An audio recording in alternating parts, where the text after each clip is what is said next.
so it's day 9. So today I'm going to share some Bible verses in relation to anxiety, borderline personality disorder, depression, and self-harm. And I just feel that I chose these verses because I feel they really apply to this diagnosis. So I just want to put it out there before I get started for today that don't ever assume regarding a mental health diagnosis what a person's going through. Do your research from credible sources and just don't assume, because every person's different. Everybody is impacted in a different way. So the first Bible verse is Jeremiah. My hand is in a chart again. I made a new one. I'm so excited. Okay, Jeremiah 29:11, which says, "I know the plans I have for you, declares the Lord. They are plans for peace and not disaster, plans to give you a future filled with hope." So when you're living with anxiety, when you're living with borderline personality disorder, depression, and you're facing issues with self-harm, you start to lose your sense of purpose at times. So this is just a reminder that God has plans for you. And although you might be shaken to your core and struggling right now, that you have a future and you have a lot to do in your life that you need to accomplish, and God will help you get there.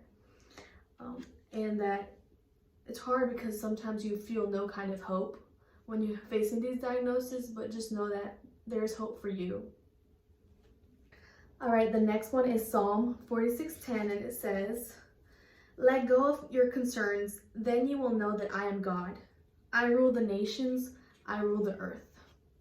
So I love that one. So within these diagnoses, there's a lot of anxiety and low points, and if you feel like you might want to practice self-harm when you know you shouldn't, you just have to remember that you have to let go of your concerns and know that He is God and that He rules the nations and He rules the earth.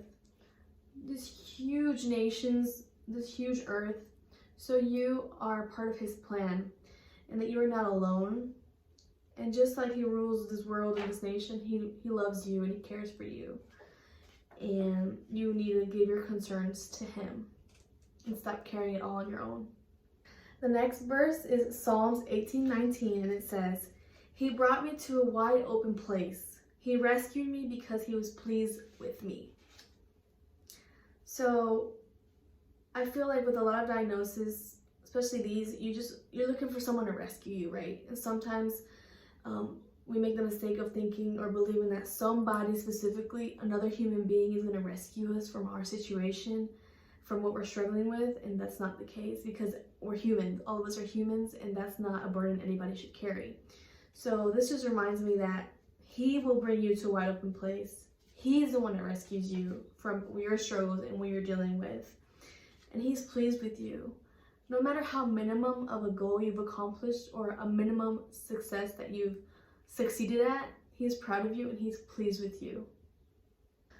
The last one for these diagnoses I have is John 1:5, and it says, "The light shines in the dark, and the dark has never extinguished it." I'm just going to repeat that.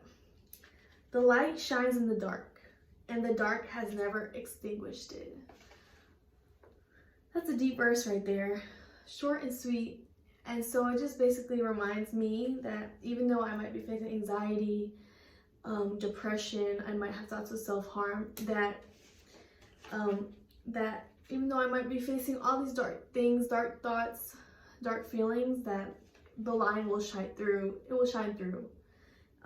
And the dark has never extinguished it. So no matter how low you might get, there's always an ability to get back up. Always. There's never a day where it's too late to keep moving forward and get back up.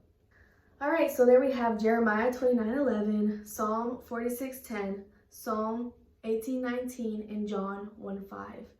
So these 4 verses really help, and I feel like they really do help with someone who has anxiety or struggling with borderline personality disorder, depression, and self-harm. Just know that once again, you are not alone, and you have to find ways to cope, and you have to find ways to inspire yourself to keep going, to not be dragged down by negative thoughts or thoughts of self-harm. And you have to also understand that and be strong enough to ask for help when you need it, because that is a sign of strength, not weakness.